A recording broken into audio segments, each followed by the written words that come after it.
মই আপোনালোকৰ আগত নতুন ৰেচিপি এটা লৈ আহিছোঁ ভকুৱা মাছৰ লগত পানীলাও। এতিয়া মই লাও আৰু মাছৰ জোলটো বনাবৰ কাৰণে লৈছোঁ ধনিয়া ইমানখিনি, জলকীয়া 4-5টামান কেঁচা জলকীয়া, হালধি লৈছোঁ 2 চামুচমান আৰু আদা লৈছোঁ 1 টুকুৰ। আৰু এই মাছখিনি মই 10 মিনিট আগতে হালধি আৰু নিমখেৰে সানি থৈছোঁ। তাৰপিছত ইয়াতে এই লাও এইখিনি লাও লাগিব। এই লাওখিনিৰ মানে সৰু সৰুকৈ টুকুৰা এনেকুৱা কৰিছোঁ। কৰি মই এতিয়া প্ৰেছাৰত 2-4টা হুইচেল মাৰি সিজাই লৈছোঁ। আৰু এইখিনি নিমখ আৰু এইটো সৰিয়হৰ গুড়ি আৰু মিডিয়াম চাইজৰ 2টা বিলাহী আৰু এয়া ভাজিবৰ কাৰণে তেল লৈছোঁ সৰিয়হ। এতিয়া মই আদাখিনি সেই টুকুৰা আদাটুকুৰ এনেকৈ পেষ্ট কৰি লৈছোঁ। এতিয়া মোৰ কেৰাহীখন গৰম হৈছে। এতিয়া মই মিঠাতেল মাছ ভাজিবৰ কাৰণে মিঠাতেল দিছোঁ, অলপমান বেছিকৈ দিছোঁ, পিছলৈ যেন এইখিনি একেলগে মাছত হৈ যায় সেই হিচাপে মই তেলটো দিছোঁ। আৰু যোনে তেলটো অলপ কম খাব খোজে সেইটো তেলটো অলপ কমাই দিলে হ'ল। আৰু পিছত যদি মাছ ভাজোতে তেল ৰৈ যায় তেতিয়াহ'লে তেলটো গুচুৱাই দিব পাৰে, যদি মানে কমকৈ তেল খায়। এতিয়া মোৰ তেলখিনি গৰম হৈছে। এতিয়া মই মাছ ভাজিবলৈ লৈছোঁ। মাছকেইপিচ এক পিচকৈ দিছোঁ, ইয়াতে দি দিছোঁ ইয়াতে দি। এতিয়া মোৰ মাছখিনি ভাজা হৈছে, গোল্ডেন ব্ৰাউন টাইপৰ হৈছে। এতিয়া মই মাছখিনি এপিচকৈ নমাই থৈছোঁ।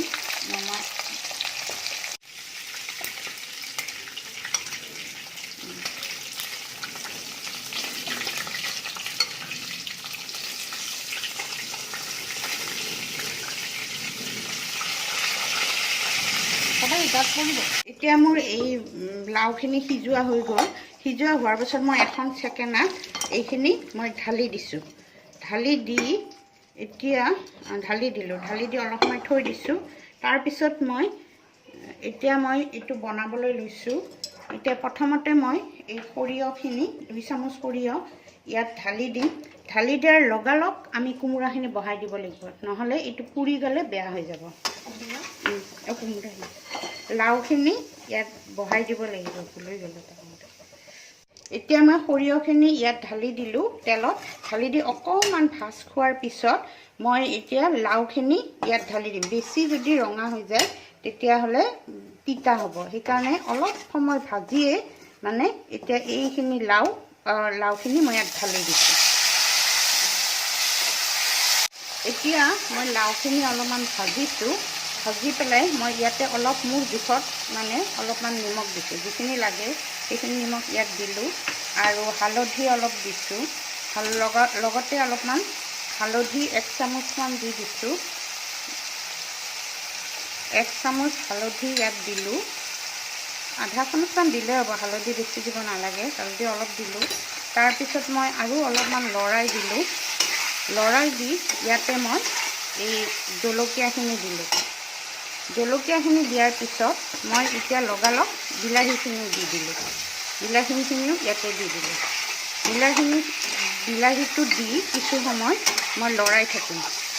লৰোৱাৰ পিছত যেতিয়া বিলাহীখিনি অলপ কোমলিব তাৰপিছত মই লাওৰ যে পানীখিনি থৈছিলোঁ সেইখিনি ইয়াত ঢালি দিম। তেতিয়াহে লাওৰ টেষ্টটো আহিব।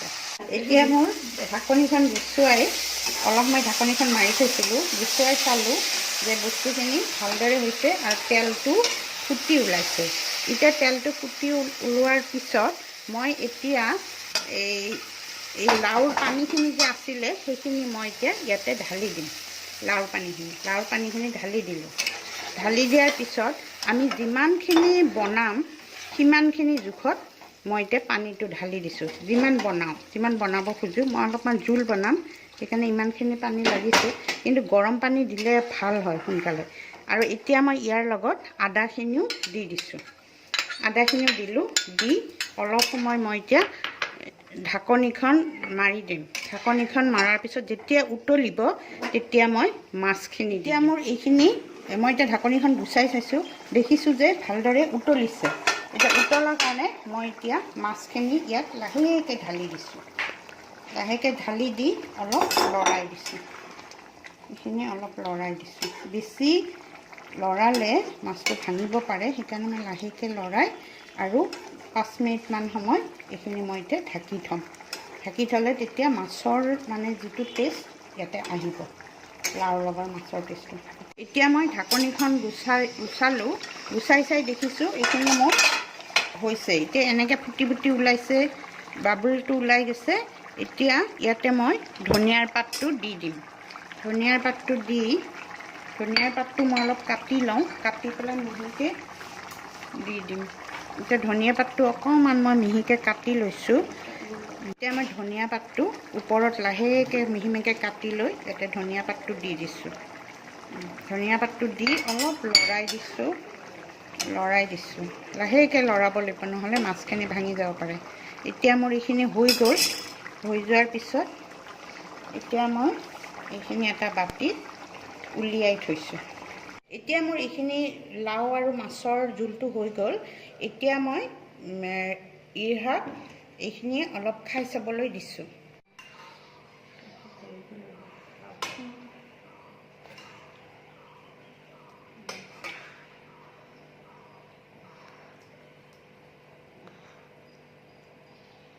বিৰাট ভাল হৈছে, চব ঠিক কৰিছে। আপোনালোকে বি ট্ৰাই কৰিব। এই খানাটো যদি বনাওঁতে ভাল হৈছে, খাই যদি আপোনালোকে ভাল পায়, ছাবস্ক্ৰাইব কৰিব আৰু ক্লিক কৰিব। আৰু মই শনিবাৰে আহিম আকৌ নতুন ৰেচিপি এটা লৈ। ধন্যবাদ। যদি আপোনালোকে এই ভিডিঅ'টো চাই পেলাই ভাল পাইছে, তেতিয়াহ'লে ছাবস্ক্ৰাইব কৰিব, ক্লিক কৰিব।